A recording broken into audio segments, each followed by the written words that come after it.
Eagle, proud symbol of our country, keep on flying high up above, and together we will stand and we'll restore the land. Oh, Eagle, keep on flying, Eagle. Welcome in, listen to the Eagle, your live call-in radio show, hunting, fishing, God, family, country, and anything Paul Ott wants to talk about.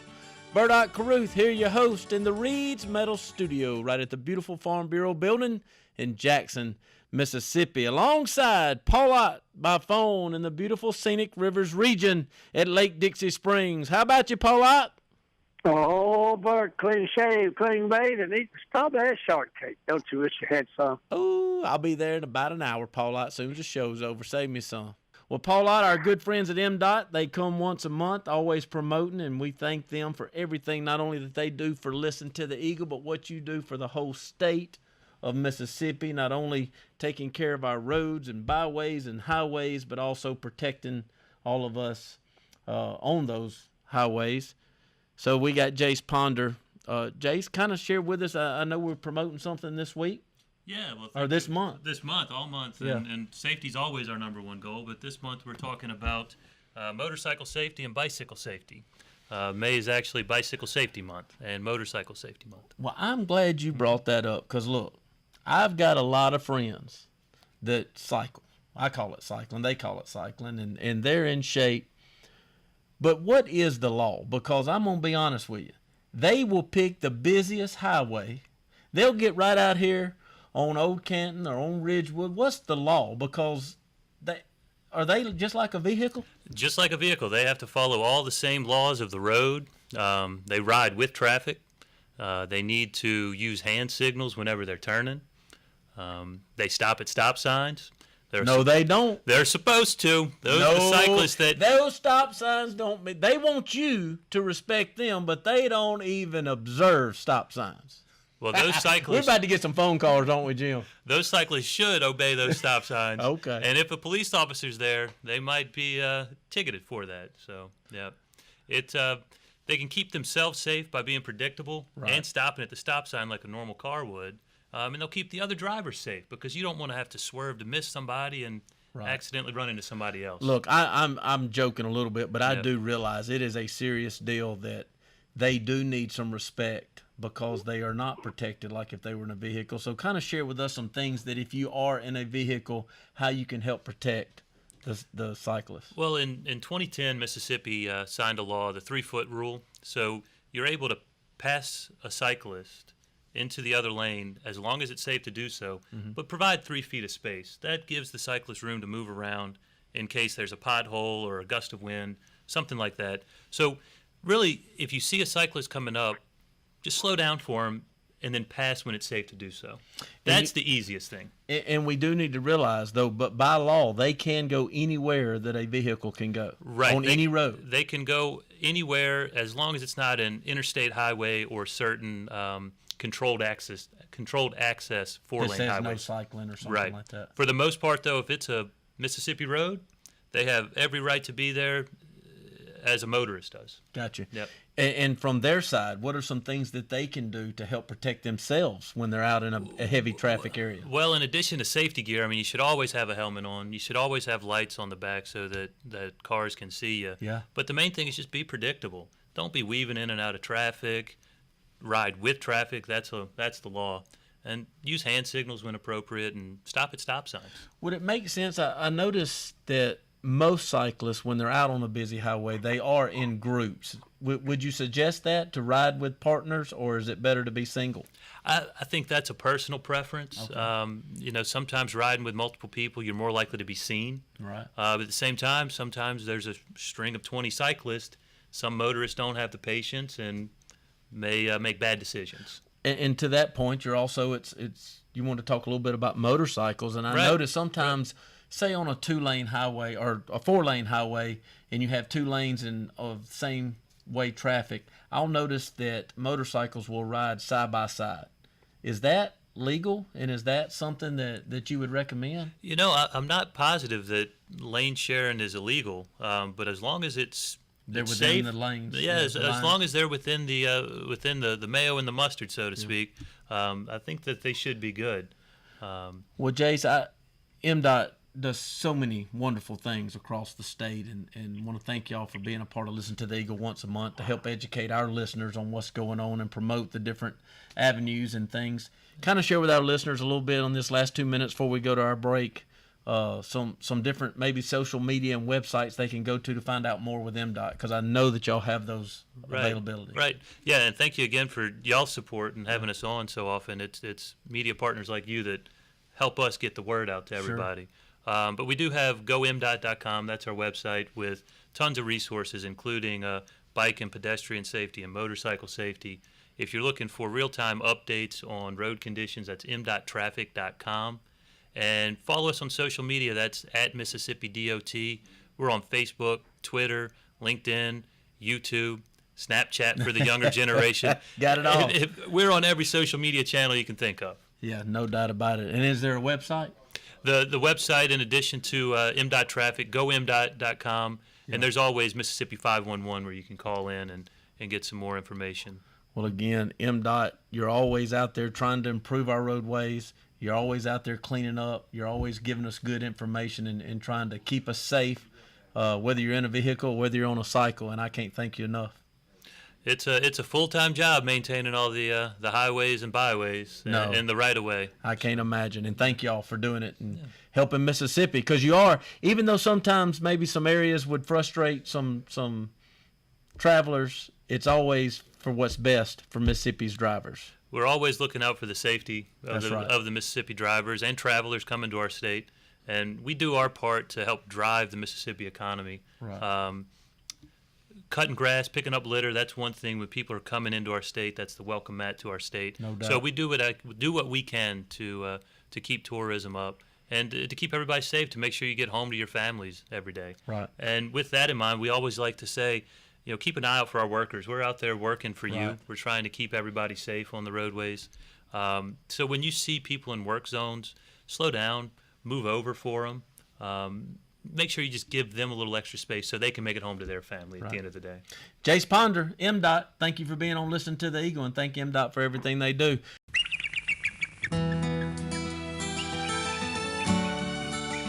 Welcome back in to Listen to the Eagle. Thank you for making us a part of your day. Bert Ott Carruth, your host, coming to you live from the Reed's Metal Studio. You want a metal roof? You need a little hunting cabin, fishing cabin, and Reed's Metals can hook you up. Go to reedsmetals.com. That's reedsmetals.com. I invite you personally to go to the Tupelo branch. Heather Stiles and her staff up there have taken care of me for the last 4 years. Second to none with customer service. But Reed's Metals is statewide, and you need to visit reedsmetals.com.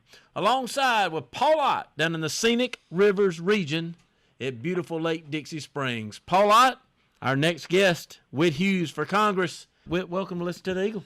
Hey, it's great to be here with you and Paul. Always appreciate an opportunity to be a part of the program. Yes, sir. Whit, campaign. Man, you've been rocking and rolling. How's it going? Look, we've been getting after it. If you put an extra hour in the day, we might get even more done. It's going well. It's we find ourselves in an interesting spot. The election is 2 weeks from tomorrow. It is here on June the 5th, so it's hard to believe it's right around the corner. Y'all were nice to have me on the program back at the beginning of this campaign when I entered this race, and so a lot of time has passed. But I'm really proud of where we are.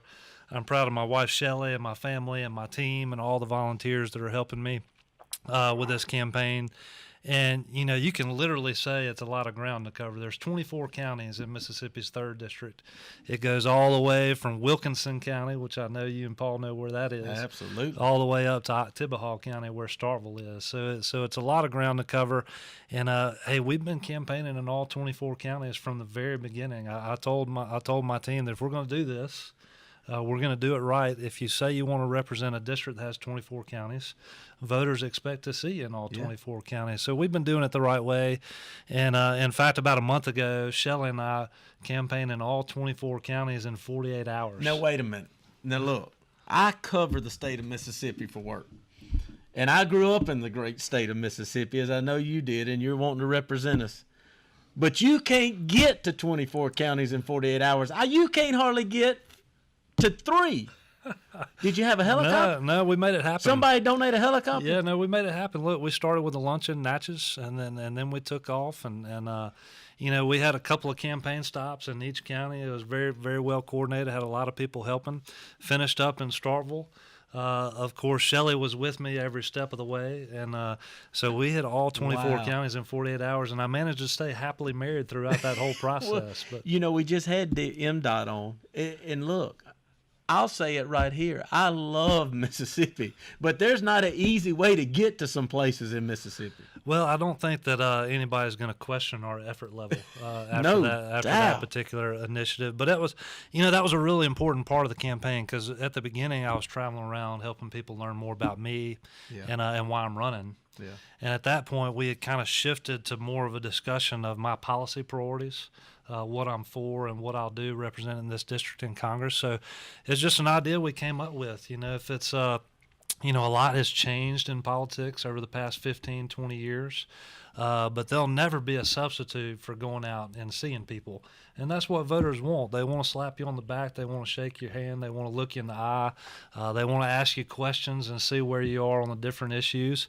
And that's an important part of the process, as voters are trying to determine who they feel like is best for a position like this. Well, I know we only want to think win, and I understand that, but win or lose, would you say after this experience, though, have you learned a little bit more about the great state of Mississippi, and have you met some people now that you'll have as lifelong friends? Look, if people ask me a question like that all the time, it's obviously a really intense environment that I'm a part of right now. Yeah. But if you can't enjoy jumping in the middle of a process like this and getting around the state and going to all these communities and all these counties and reconnecting with folks you already know and making some new friends, if you can't enjoy that, you don't need to jump into a process like this. So we're really working hard, but we're having some fun with it. Look, y'all don't go anywhere. We're going to visit more throughout the show with Whit, get to know Whit. I want to talk about growing up in Mississippi. We cross paths in sports, and I want to talk a little bit about sports, and I know that may not come up a lot in the political campaign, but I know what sports meant to me, and I know what it means to you, but I also know how it can easily cross paths and maybe help you have success, and I'd like to have that conversation when we come back as well. You want to be a part of the show, 1-800-251-5891. That's 1-800-251-5891. You can follow us on Twitter at Bert Ott Carruth. That's at Bert Ott Carruth. We'll be back with more Whit Hughes for Congress.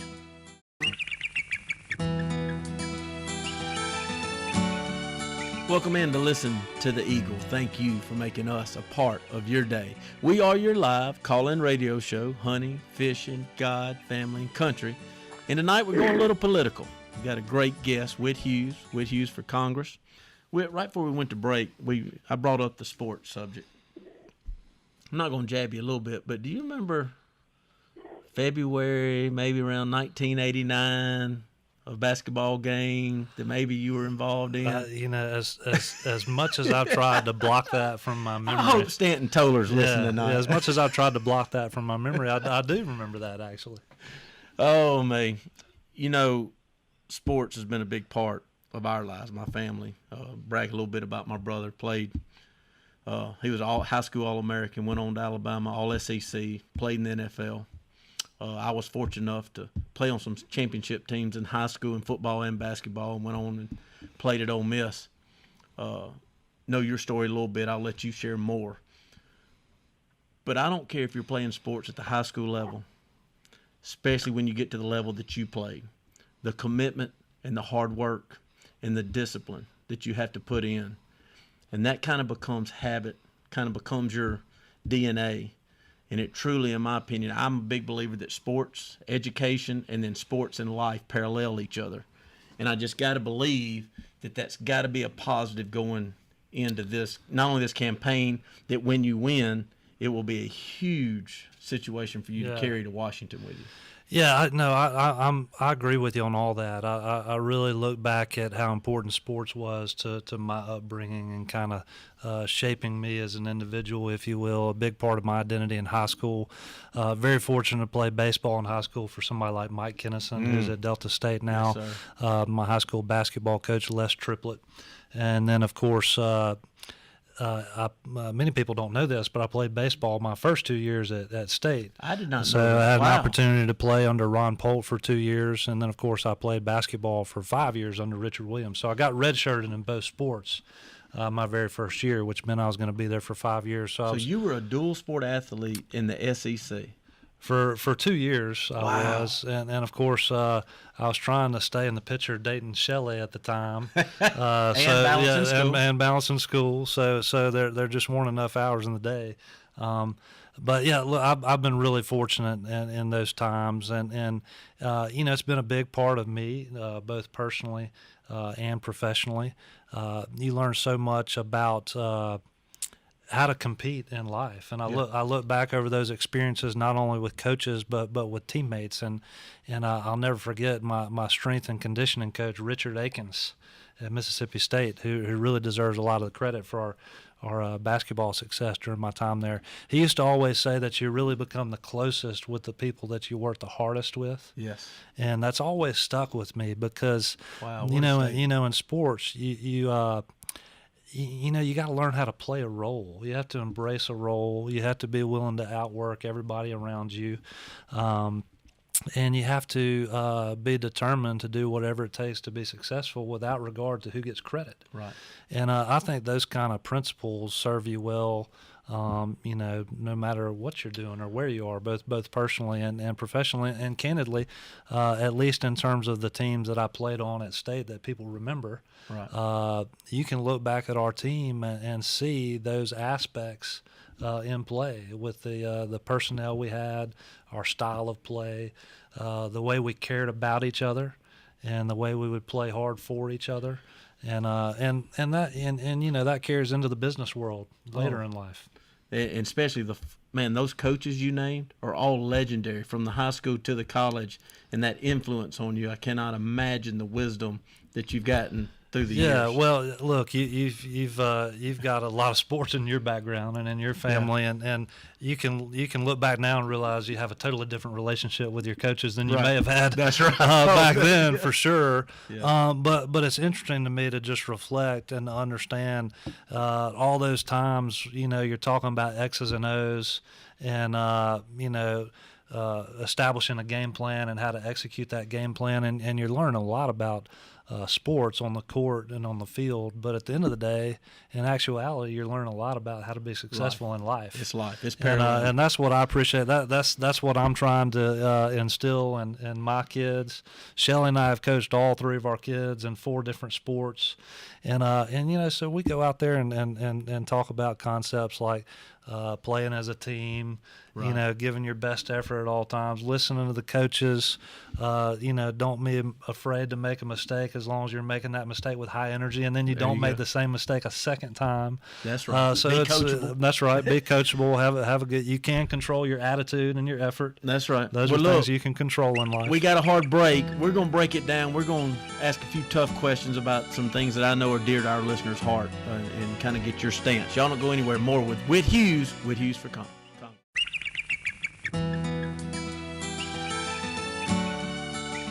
Welcome back in. Listen to the Eagle, your live call-in radio show, hunting, fishing, God, family, country, and anything Paul Ott wants to talk about. Thank you for making us a part of your day. Bert Ott Carruth, your host, coming to you live from the Reed's Metal Studio. You need a metal roof, you need a hunting camp, you need a fishing camp, reedsmetal.com is where you need to go. So listen to the Eagle. Paul Ott started it over 20 years ago to give the Mississippi hunter and fisherman a voice. That's been our platform.